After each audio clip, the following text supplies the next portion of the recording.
Part 1. Sarah loves and always eating soup every day at work. That's because Sarah loves to cook soup.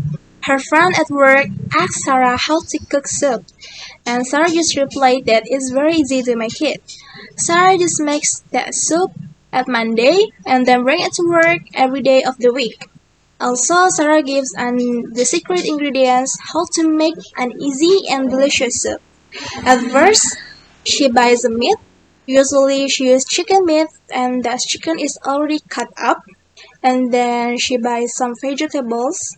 So after she bought all the ingredients, she will chop them up and put them all together in water until it boils. And also don't forget to add some seasoning.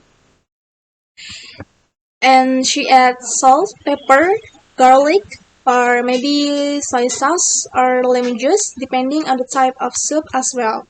Usually Sarah eats her soup on the spot and she put it in a container for a week. But before that, she left her soup in a container out on the counter for a while until the soup was at room temperature before she put it in the refrigerator. And if she wants to eat that soup, she just hits in the microwave. And also Sarah said if she's tired of eating that soup for a week, she would probably only make enough like for 2, 3 or 4 meals. But when she thought it was really delicious and sure that she will eat that every day, then she would make the soup in large portion. Part 2. Steve asks Renee where the movie theater is in the downtown, that near one to the hospital, because on Monday he had planned to ask Jennifer out on the date for this Saturday night. So Renee tells him how to get to the movie theater so he doesn't get lost.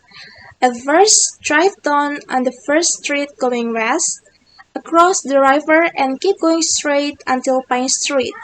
Then turn left, and the movie theater is the second building on the right. It's next to the church.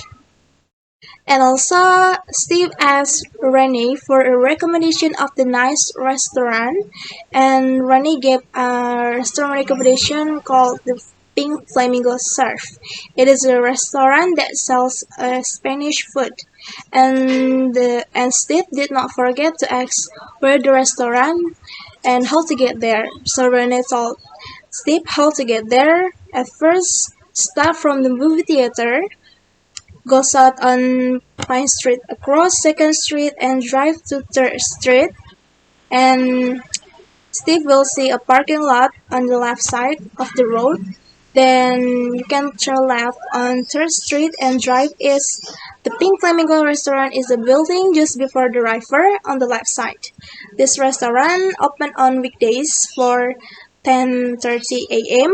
to 11:30 p.m. But this restaurant will stay open until midnight, only for a weekend. And Steve also asks where he could buy some flowers because he wants to celebrate Jennifer's birthday. And Renee replied that the only florist that she knew was to be in front of the stadium on the 2nd Street. Part 3. The Dog and the Sparrow by the Brothers Grimm. A step-herd dog has a master who does not take care of him, of letting him suffer from hunger.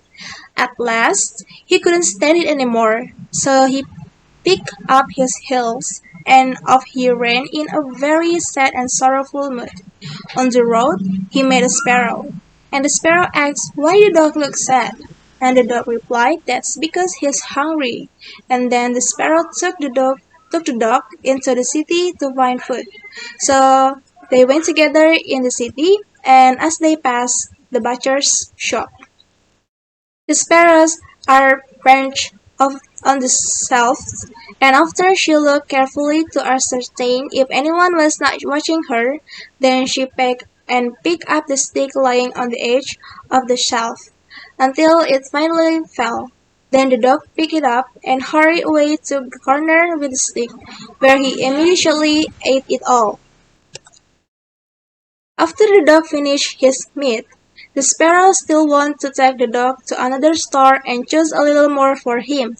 After the dog was full enough, The sparrow took him for a short walk in the city. So they went to the country road because the weather is good, so it didn't take too long for the dog to feel his drowsiness. Finally, the dog lay on the road and fell asleep soundly. As the dog slept, suddenly came a carter with a cart pulled by 3 horses, and filled with 2 barrels of wine. The sparrow saw that the carter did not change his path, but would go to the path where the dog was lying. The sparrow shouted, trying to stop Carter, but he didn't listen to her. Then the wheel's cart destroyed the dog, and then the dog was died.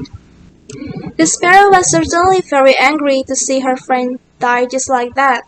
Then the sparrow secretly planned revenge to the carter. Then silently, the sparrow crawled under the cart and pecked at one of the barrels, and then all the wine ran out without side by side, without Carter noticing it.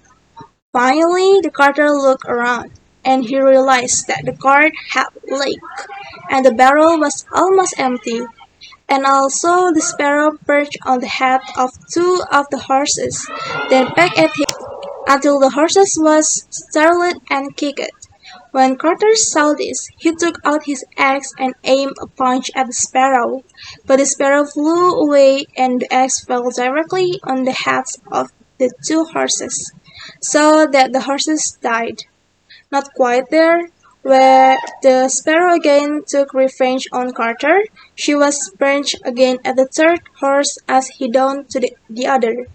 Carter was angry again. Out of anger, and without saying or caring about anything, the carter hit the sparrow, but again he killed his 3rd horse, and suddenly the sparrow flew away. Carter was finally forced to leave his cart behind him, and went home with anger. When he got home, Carter told his wife what he had gone through, start from his spilled wine, and also his 3 horses has died. Then his wife also told Carter that she had also just experienced an accident where suddenly a swarm of birds appeared, and they went to the pile of corn in the attic, and it seemed that the bird had eaten all the corn. Carter immediately rushed to the top of the attic to see it by himself, and that's true. That's all, his corn was almost gone. Carter saw that he had lost everything. Then he went down to his kitchen, and still have no regrets for what he has done. Instead, the carter sat angrily and pounded in the corner of the chimney. The sparrow came back again and sat outside the window. Carter could no longer contain his anger, and then he jumped up angrily while holding his axe, and threw it at the sparrow, but his throw didn't hit the target, and just broke the window. The sparrow now jumped in and perched on the window seat. Because of his anger, Carter hit the window seat with such force that he spilled the chair into the 2 parts, and the sparrow only flew from place to place. Carter and his wife were so angry that they ruined all the furniture of the house, glasses, chairs, tables, without touching the sparrow at all. However, in the end, finally they managed to catch the sparrow, but the sparrow began to flap her wings and stretch out her neck while shouting insultingly Carter and his wife. With the sentence that the sparrow threw out, Carter could no longer contain his anger. So he gave his wife an axe and asked her to kill the sparrow on his own hands. But unfortunately, her wife actually missed her target, and instead hit her husband's head. Carter fell to his death. Then the sparrow just flew quietly and went home to its nest. The End of the Dog and the Sparrow by the Brothers Grimm, read by Rick Krinchner for a little go on the web at fcit.usb.edu. Thank you.